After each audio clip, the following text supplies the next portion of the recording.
I'm Chris Vestal. I'm the Public Information Officer for the Sacramento Metropolitan Fire District in Sacramento, California. I've been a captain now for 7 years and a firefighter in California since 1998. Chris, as most Californians, most Americans, most people around the world watch today as Notre Dame caught fire on one of the back roofs of the structure. First thoughts when you hear a structure like that is on fire, what's kind of going through your mind as a firefighter? The first thing I think about is the building construction, and obviously the historical nature of this building, several hundred years old, and what was in the building that could have made it catch on fire. Was it electrical? Was it something with the construction materials? And then how do we fight the fire? And what are our priorities? Number one, are we going to fight the fire? Are we looking for victims? Are we trying to make a rescue of anybody that might be trapped inside? And once we determine that, we can then determine our strategy, whether we're going to be in an offensive nature, meaning we're going to be inside the building trying to put the fire out, or we're going to be a little bit more removed from the exterior, trying to fight the fire and extinguish it from there. We do know, I was just in Paris less than a year ago. There was restoration going on in the building. Can you talk a little bit about how sometimes during those restoration processes fires can start? Now, they haven't said that this was the cause of this fire, but you said earlier that it's possibly one factor that could have led to this.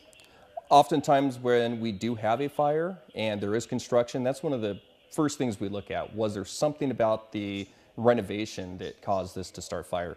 Usually there's a lot of mechanical tools that are powered by electricity, or perhaps they're restoring some of the electrical wiring that was in the building. Old building that probably had several renovations in the past, and when you look at all that, you look at all those different factors, the investigators will certainly go through that, but those are certainly things that in the past and often cause fires in these old buildings. What's the difference between fighting a fire in an older structure like Notre Dame and say a newer structure? Are there things that maybe weren't built into this type of building that we have today in more modern structures? The first thing are fire protection and detection systems. In a modern building, you're going to have fire alarms, smoke alarms and detectors, and then you're also going to have sprinkler systems. And if those are intact and if those are in service, those will generally keep a fire in check. But in an old building like this, very little chance that it was renovated with a sprinkler system or even a detection system. And as we start making our fire attack into these buildings, we have to keep our safety in mind, make sure that our personnel are not going to become hurt or injured by any kind of falling debris, or these big towers, these big steeples that, as we saw earlier, just fell kind of unexpectedly. When the fire first started, there was a lot of comments going around on social media. Where are the firefighters? What are they doing? How are they going to attack something like this? If you were, the incident commander on a fire like this, what would you? How do you go about assessing something, this massive, this large? The first thing is there a life priority? Is there a life hazard in this building? Meaning, is there anybody stuck inside? If there is, we're going to be a little bit more offensive in our strategy. We're going to put hose lines inside the building. We're going to try and get those people out. But the other thing we have to be concerned about is whether or not putting our people in harm's way is worth the risk. So in this case, we want to make sure that people are out of a collapse zone, that our firefighters aren't going to become injured if there's not somebody to save on the inside. So we're going to take the information from everybody inside of the building, everybody that was on site when the fire started, and use all that intelligence to make a good situational awareness decision on whether we can fight this fire from the inside, on the interior, or we need to stay on the exterior. Because when it comes down to it, human life is the most important part about this, and if you send firefighters into a structure that doesn't have any life to protect, you don't want to endanger people more than they need to be. Just like we would protect you if you were on the inside of a fire, once we put our people inside of a fire, we become potential victims as well. So we need to look at the building construction. I'm assuming that this is probably masonry, it's under construction, probably unreinforced brickwork, other types of masonry, cement, very old. If there's any kind of timber in that building, it's several hundred years old, dry, perhaps rotted. So those are all considerations as an incident commander that we would take into account and try and make a good decision about whether it's worth putting our people inside and the survivability profile of anybody else that's inside. So let's say we get everybody out of the building, everybody's safe. Now that you know that threat is gone, when a fire has kind of engulfed a roof like that, what does it do to a structure? It weakens it. So our first priority is always going to be rescue and the people inside. Then we're going to worry about the exposures. Is this fire going to spread to another building? The next thing we worry about is confinement. We want to keep this fire to the building of origin, and then within that building, we want to keep it to the area that it started. Typically in a house or an apartment complex, that would be into the original room. In this case, a complex of several buildings, we're probably going to want to keep it to that initial building. So we're going to set up our defenses and all of our strategies to try and keep that fire into the initial building, not let it spread into the other towers, the bell towers that they were apparently successful in protecting today, and make sure that it stays limited to that floor or that building. So another thing too, a lot of people were commenting on are the different types of smoke they saw coming from the building. It would go from black to yellow. What does that indicate? What's burning inside the building? It can be an indication of whether or not our fire attack is being successful. Typically, you'll then see a conversion of a darker smoke to a lighter smoke. Sometimes yellow smoke will be an indication that it's burning structural members like wood. And in this case, there is old, very large timber pieces in this building, structural support. The black smoke is probably some kind of synthetic materials. We wouldn't expect that a whole lot in an old building like this, but furnishings are basically synthetic now. They're made of oils and plastics, laminates, and all that. Even in our modern homes, there's very little natural wood, natural fiber material. So when you see the dark smoke, it's a lot of that oil-based and synthetic material. The yellow is going to be the structural, and the white is going to be when we're successful putting water on the seat of the fire and getting that smoke conversion. You talked about the success, kind of the smoke being a mirror of the success you might be having. What are some of the techniques that you would use to fight a fire like this if you had to face it? The number one thing we need to do is put water on the fire. So we're going to try and get our hose lines to a place where the streams will actually reach the fire. The other things we can do is ventilation, and that will remove heat from enclosed areas and allow visibility to increase if we have crews on the inside. And it will also open up places where we might be able to use elevated master streams or hose lines from aerial ladder trucks to inject water into a ceiling area on a big building like this. We can also put people on the inside where they might be able to reach an area where they may not be able to reach from the outside. But those are all strategies and tactics that, knowing the layout of this building, having some local firefighters with knowledge of it, will all make its way back to the incident commander so that they can make those decisions. Comparing this to a fire that you might have seen here in California, big structure fire like this, in terms of manpower, what are we looking at here in terms of manpower? How many firefighters would be fighting a fire like this if we were to see it here? At the very least, in Sacramento, when we have a commercial structure fire response, we're going to have about 60 firefighters. On something like this, which is just a massive building, tons of perhaps concealed spaces, it's going to be a super long duration event. In addition to the large size of the fire, we're probably looking at several hundred firefighters. And part of that's just because we need to get the apparatus. We need to replace the personnel as they become fatigued from fighting the fire for several hours.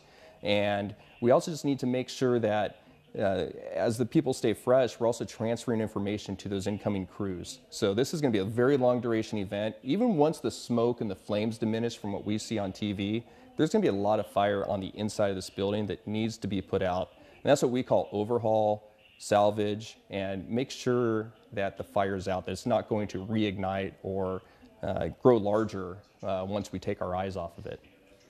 President Trump tweeted earlier too an idea about flying, some kind of helicopter, some kind of aircraft over it and dropping it, kind of like we see here during wildfires. Is that something that you'd ever seen done, using that method to put out a huge fire like this? On an isolated structure fire, it's not something that we would typically see. In some of our wildland fires where we have multiple structures on fire and there's really no containment and no confinement of that fire, it's spreading from structure to structure, we might see that. But typically that's not something that we would see done in a large commercial building such as this one. It's right in the center of Paris. I mean, and it's a huge tourist destination. 13 or 14 million people, visit this thing every year. How do you do crowd control too? Because you have thousands and thousands of people kind of gathered around, and you're trying to get apparatus, trucks in there, engines in there, firefighters in there. How does that all play out on the ground? So whether it's a large fire, such as this one, or a very small fire, the components that we use to make our decisions are the same. If it's a small fire, we're going to use less personnel. On a large fire, obviously more.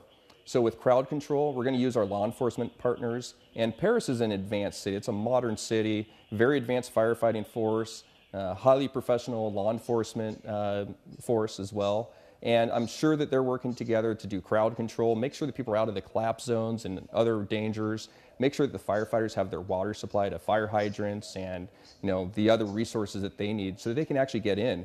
Now, one thing we often face, and we've seen this on some of our large fires, is if everybody's trying to get out of the area, our units have a hard time getting in. So I'm sure they're working in tandem and cooperating to make sure that resources can come in and they can get the assets that they need to fight this fire. If you were to ever catch yourself in a fire like this, what advice could you offer to people? They're in a large structure that's caught on fire.